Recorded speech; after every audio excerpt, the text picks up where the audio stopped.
성도들이 좋아하는 성경입니다.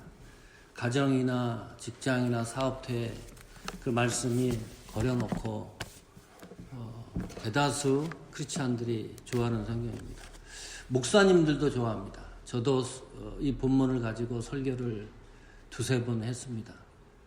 너무 유명하고 너무 익숙한 성경이기 때문에 어쩌면 가장 쉽고 어떻게 생각하면 가장 어려운 설교입니다. 목회자 입장에서 듣는 성도들, 성경을 읽는 크리스찬들도 마찬가지입니다. 너무 익숙한데 가만히 들여다보면 쉽지 않는 말씀입니다. 그래서 검색을 해봤습니다.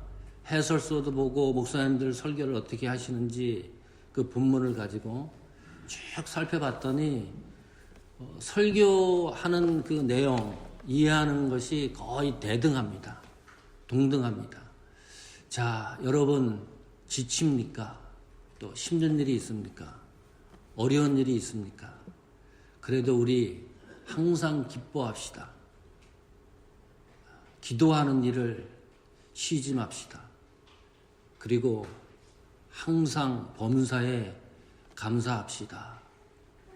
게다가 역경을 극복한 이야기들이 그 속에 숨어 있습니다. 그러니까 그 말씀이 은혜가 되는 거죠. 질문해 보겠습니다. 지난 한 해 동안 혹은 지금까지 신앙생활 하면서 가장 기뻐했던 때가 언젠가?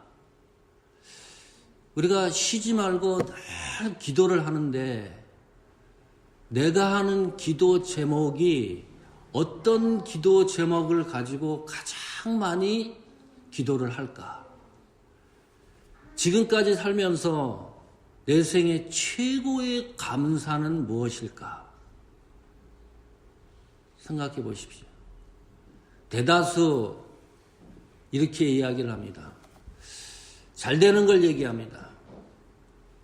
우리 자녀들이 좋은 대학 가고 좋은 직장 간 거, 몸이 아팠는데 죽을 병이 걸렸는데 완치된 그런 기쁨과 감사, 사업이 그렇게 안 됐는데 어느 날부터 잘 되는 거예요.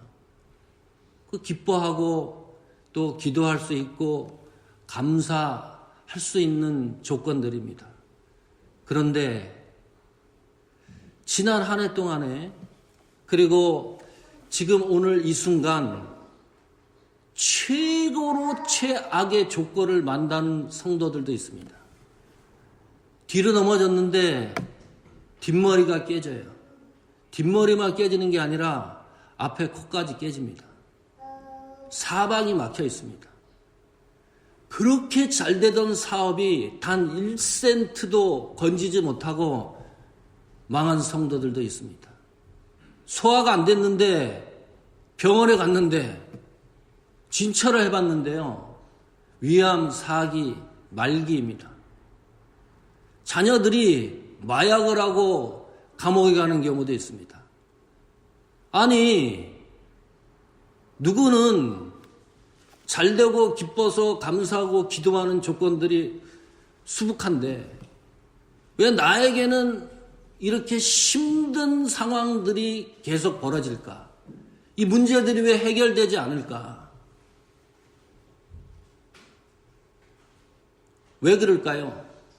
그러면 오늘 가장 힘든 악조건에 있는 성도들이 오늘 말씀을 읽으면 기쁨이 있어야 됩니다. 기도가 있어야 됩니다. 감사가 있어야 됩니다. 아니, 기뻐할 일이 아닌데 기뻐하라는 것과 같습니다. 정말 힘들면 기도하는 것도 안 됩니다. 목회자라고 늘 행복한 일만 있지 않습니다. 저도 경험해 보니까요, 기도가 안 됩니다. 정말 힘들면 한 문장 만드는 것도 힘이 듭니다. 그냥 주여, 주여. 그 주여 소리 내기도 힘이 들어요. 감사할 일이 없는데 감사하라? 이것은 거의 불가능한 일입니다. 기뻐할 일을 기뻐하고 기도할 일을 기도하고 감사할 일을 감사하는 것은 당연한데 그러지 않는 조건과 상황에서 저 말씀이 나에게 충족이 되어야 되는데 충돌을 일으킵니다. 왜 그럴까요? 그래서 예수 믿는 사람인데 제가 아는 분도 IMF 때요. 너무 사업을 하다가 망했는데 결국은 자살했습니다. 그렇게 신실한 집사님이었는데 우울증에 걸리기도 하고 또 어떤 사람들은 사기도 칩니다. 왜 그럴까요? 분명히 성경은 기뻐하고 쉬지 말고 기도하고 감사가 있다고 말씀하고 있는데 왜 그 말씀이 우리에게 충족이 안 될까? 이유가 있습니다. 기뻐하고 기도하고 감사하는 조건이 나에게 고정되어 있기 때문입니다. 제가 91년도에 미국에 갔습니다. 그때는 인천공항이 없었어요. 김포공항을 통해서 미국 땅에 처음 왔는데 샌프란시스코에 처음 비행기도 처음 타보고요. 또 샌프란시스코도 당연히 이제 처음 와봤습니다. 그때 이제 김창년, 그때는 이제 집사님이었죠.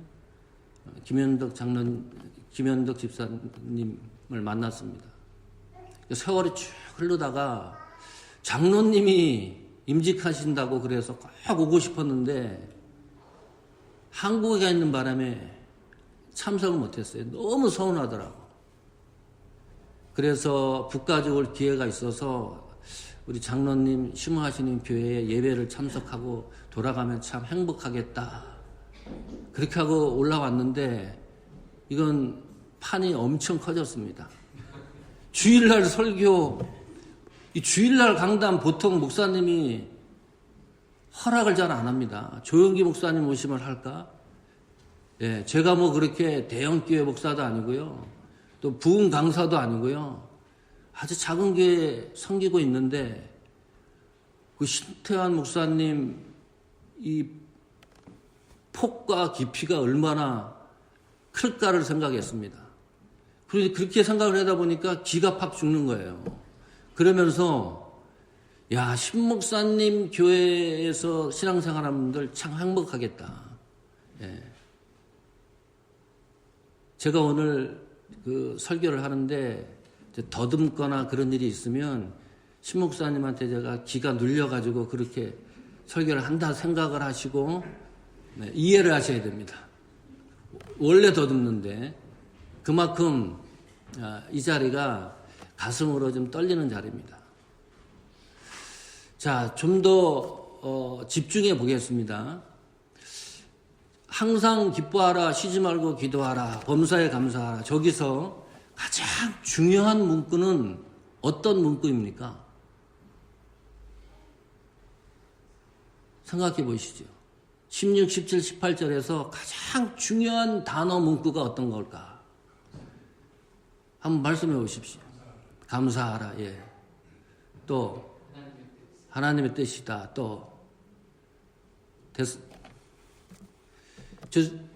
세 절밖에 안 되지만 가장 중요한 문구는 그리스도 예수 안에서입니다.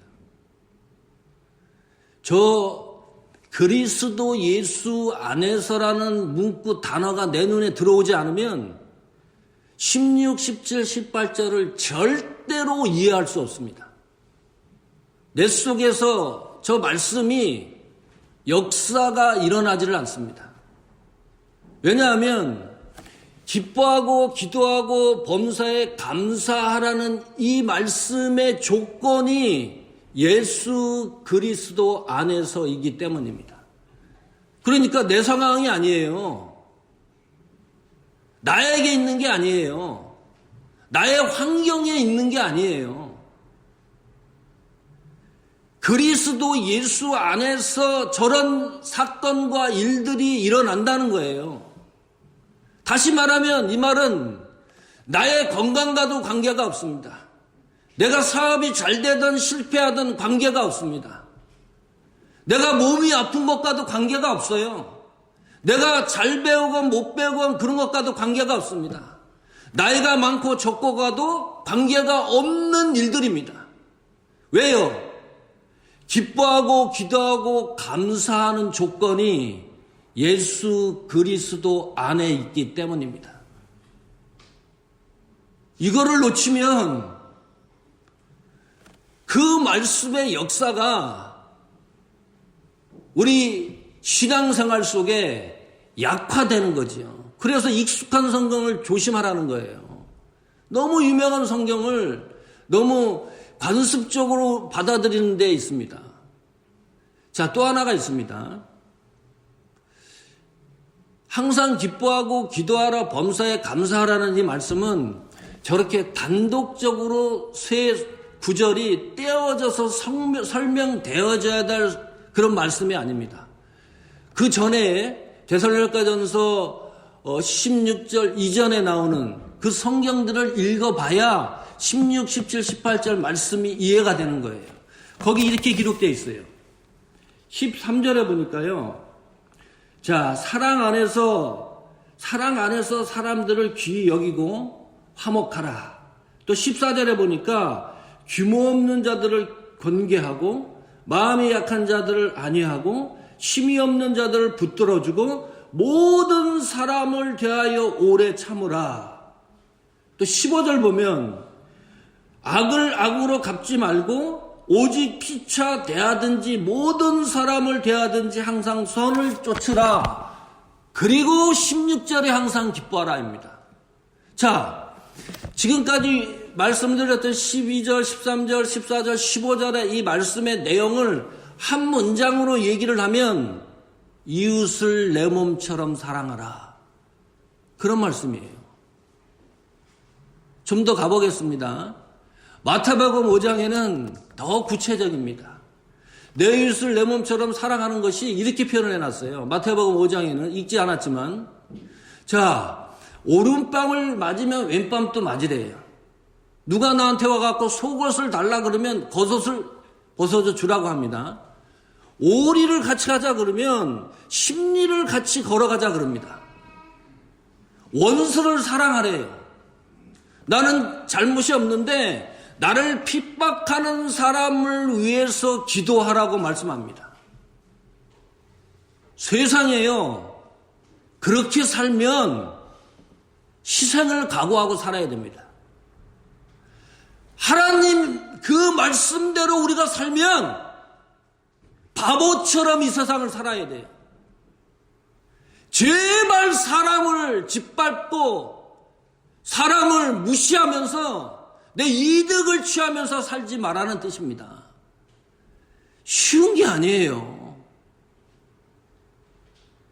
자, 마태복음 22장 37절부터 40절을 읽었습니다. 율법사들이 예수님한테 그 당시 와서 물었어요. 도대체 최고의 계명이 뭡니까? 예수님한테 물어봤더니 예수님이 하시는 말씀이 첫째 되는 계명이 뭐냐? 목숨을 다하고 마음을 다하고 뜻을 다하여 하나님을 사랑하라. 그 다음에 두 번째는 내 몸처럼 이웃을 사랑하라. 다 똑같은 말이에요.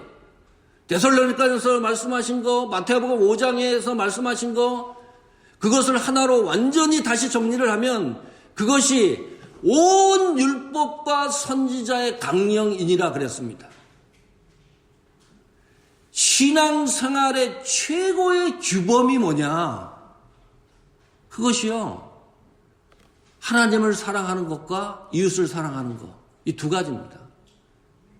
거기에 모든 것이 맞춰지는 겁니다.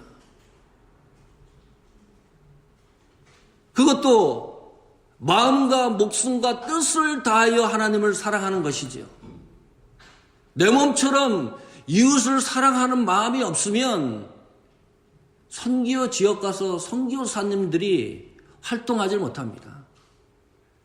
내 몸처럼 사랑하는 마음이 있으니까 아프리카 무슨 뭐 태국 무슨 이런 아주 인도 오지 이런 데 가고 선교하는 거잖아요. 그러니까 하나님을 사랑하고 이웃을 사랑하면 그것이 신앙의 규범인데 그 말씀대로 애쓰고 수고하며 살려고 노력하면 어떤 현상이 일어나느냐? 내 속에 항상 기쁨이 있다는 거예요. 하나님과 계속해서 기도의 교제가 식지 않는다는 뜻입니다. 내 속에 항상 감사가 존재한다는 뜻입니다. 그것이 그리스도 안에서 하나님의 뜻이기 때문에 가능한 거예요. 단지 우리가 잘 먹고 잘 살고 그런 것에서 오는 그런 차원의 기쁨과 기도와 감사가 아니다. 이건 놀라운 겁니다. 힘든 일이 있습니까? 힘든 일을 해결하려고 하지 마십시오. 여러분 몸이 아픈 분이 계십니까?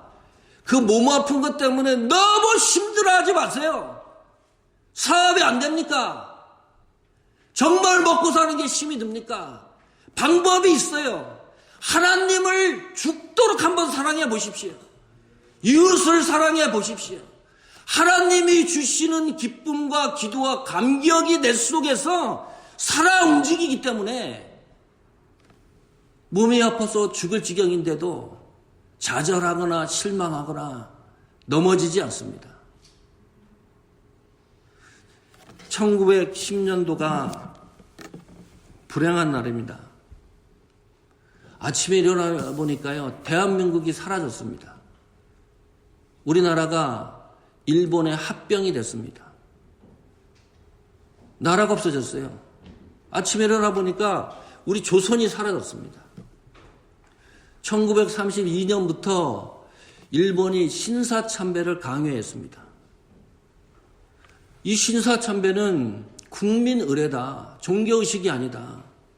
아주 조직적으로 강요하기 시작을 했습니다. 이것이 우리 기독교의 역사입니다. 한국. 1935년, 1936년에 한국에 있는 모든 기독 단체들이 총회에서 다 신사참배를 가결했습니다. 감리교, 구세군, 성결교, 성경회, 안식교, 천주교까지 다 두 손을 들었습니다. 그때는 장로교가 하나였습니다. 지금 뭐 합동측, 여러분이 소속해 있는 교단이 합동측이잖아요. 장자교단입니다. 장로교에서. 우리 고시는 막내교단이고. 이 장로교 총회가 1938년 9월 10일 날 제27회 총회가 평양 서문박 교회당에서 열렸습니다. 그때 장로교도 신사참배를 총회적으로 결의를 했습니다. 길을 열어놨어요. 신사참배하는 것은 이제는 가한 것이다. 총회가 가결을 했으니까요.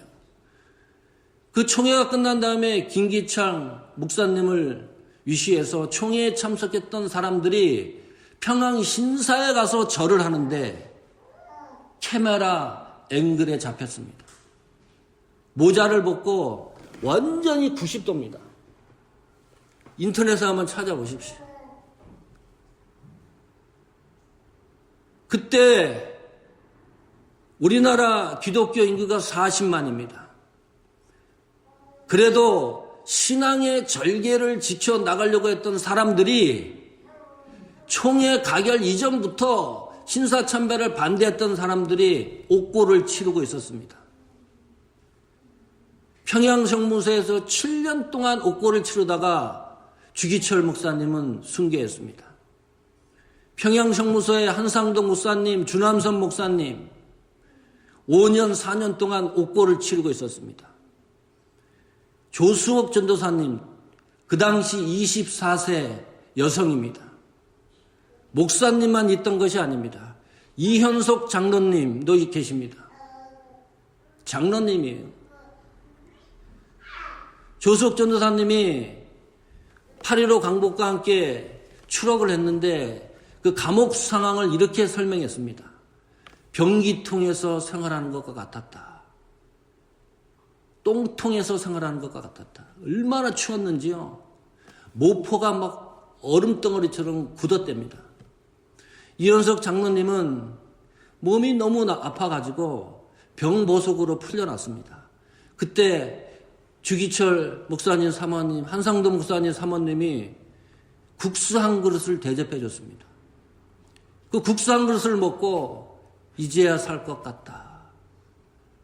감옥 안이나 바깥, 아니 병보석으로 풀려난 장로님에게 씨암탉 한 마리 끓여지를 형편이 안 됐던 거예요. 그런 시대입니다.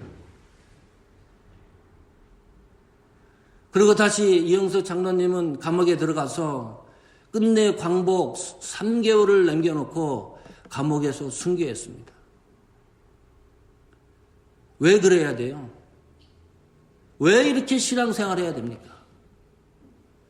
바보 같은 짓입니다. 적당히 하죠. 신사참배 한다 그러면 이게 뭐 이렇게 큰일 날 일이라고.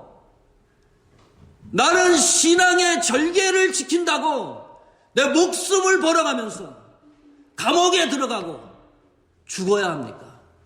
왜 그래야 돼요? 이 역사가 얘기하는 거예요. 왜 이렇게 신앙생활을 해야 됩니까? 한경진 목사님은 신사참배한 것을 템플턴 상을 받고 나서 공개적으로 회개를 했습니다. 내가 그때 신사참배한 거 잘못이다. 그 회개하는 노 목사님 돌아가셨지만 그 노 목사님의 그 목소리를, 회개의 목소리를 들으면 감동이 되는 게 아니라, 그러면 그 당시에 목숨을 걸었던 분들은 뭐냐?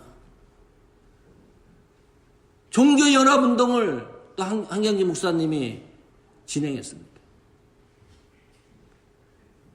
그분들이 추록과 함께, 광복과 함께 이 땅에 와서 증언하는 내용을 다 종합을 해보면 이런 내용입니다. 어떻게 견딜 수 있었습니까? 희한하게 내가 하나님을 사랑하고 정말 내 목숨을 벌어가면서 내 마음을 그것에 집중을 하고 뜻을 다하여 하나님을 섬기다 보니까 나에게는 최악의 조건이 도래한 겁니다.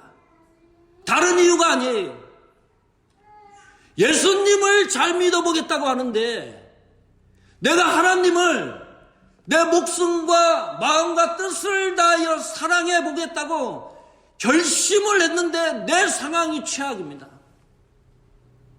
죽음 직전에 가고 모질게 고문을 당하고 죽는 상황까지 내려왔는데 내 속에 역사하는 것이 있더라. 기쁨이 있었다. 하나님과 계속 교제하는 기도의 호흡이 끊이지 않더라. 내 속에 감사가 넘쳐서 주체할 수가 없더라. 그래서 나는 견딜 수 있었다.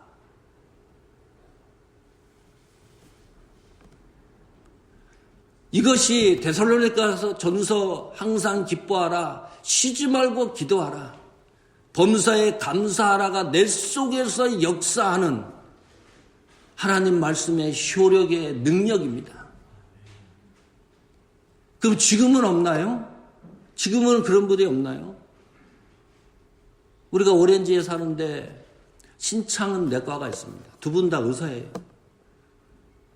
남편도 의사고 사모님도 의사입니다. 어느 날 가봤더니 쪽지가 하나 붙어 있어요. 그 쪽지를 가만히 읽어봤더니 신창원 내과 두 분이 사라진 거예요. 거기다 적어놨습니다. 우리 부부는 인도 오지로 선교로 떠납니다. 가보았더니 다른 의사가 집례하고 있습니다. 제가 알고 있는 이정수 장로님이 계십니다. 한국에서 어마어마하게 크게 한 사업가이십니다. 3천만 원, 5천만 원 뭐 한 달에 그렇게 벌던 분입니다. 그 모든 걸 정리하고 자비량으로 필리핀 두마게 떼 가서 선교사님으로 사역하고 있습니다. 어디에서 돈을 도움받는 게 아닙니다. 제가 그 현장도 가봤습니다. 삼위에 예배당을 짓고 돼지를 사육해서 가난한 사람들에게 정육장을 만들어주고 소를 줘가면서 그렇게 선교를 하고 있습니다. 얼마 전에 미얀마로 또 들어가셨습니다. 도대체 왜 이렇게 해야 되는 거예요? 지금 시대에도 그런 분들이 있다니까요. 제가 한국의 완전 시골 깡촌에서 국민학교를 다니고 생활했습니다. 거기엔 교회가 없어요. 교회라는 걸 동네 사람들이 들으면 이상하게 생각하는 그런 아주 시골입니다. 그런 시골 깡촌에 목사님이 오셔서 한두 명을 놓고 목회를 하는 거예요. 정말 하나님을 사랑하고 이웃을 사랑하는 마음이 없으면 불가능한 일입니다. 그뿐만이 아닙니다. 그 속에 역사하는 기쁨과 기도가 감사가 없으면 그런 일들을 감당할 수가 없어요. 성도 여러분, 한번 다시 결단합시다. 저도 많이 살아면 100살 살겠지요. 인생이 얼마 남지 않았습니다. 70대신 분, 80대신 분, 90대신 분들 계실 거예요. 정말 우리 인생 얼마 안 남았습니다. 남은 인생 한번 멋있게 하나님을 죽도록 한번 사랑해보고 이웃을 한번 사랑해보는 인생의 최종 목적이 여러분들에게 축복이 되기를 축원합니다. 버클리 시온 장로 교회가 이곳에서도 교회가 많잖아요. 한번 이 시대에 이 버클리뿐만이 아니고 전 세계에 하나님의 신앙의 새로운 역사를 써나가는 그런 복된 교회가 되기를 간절히 축원합니다. 오늘 데살로니가전서 이 강령의 말씀이 여러분 신앙생활을 일평생 충족되고 정복돼서 하나님이 주시는 은혜 속에서 강해지기를 간절히 축원합니다. 전능하신 하나님, 은혜를 감사합니다. 다시 한번 우리 신앙을 결단해 봅니다. 하나님을 사랑하고 이웃을 사랑하는 그 신앙의 목적대로 걸어가는 데 있어서 하나님이 주시는 기쁨과 기도의 호흡과 감사의 축복의 영광들이 버클리 시온 장로 교회와 온 성도들에게 말씀이 충족되게 도와주시고 역사를 일으켜 이 시대에 하나님 앞에 영광이 되게 도와주시고 빛이 되게 하여 주옵소서. 예수님의 이름으로 기도하옵나이다. 아멘.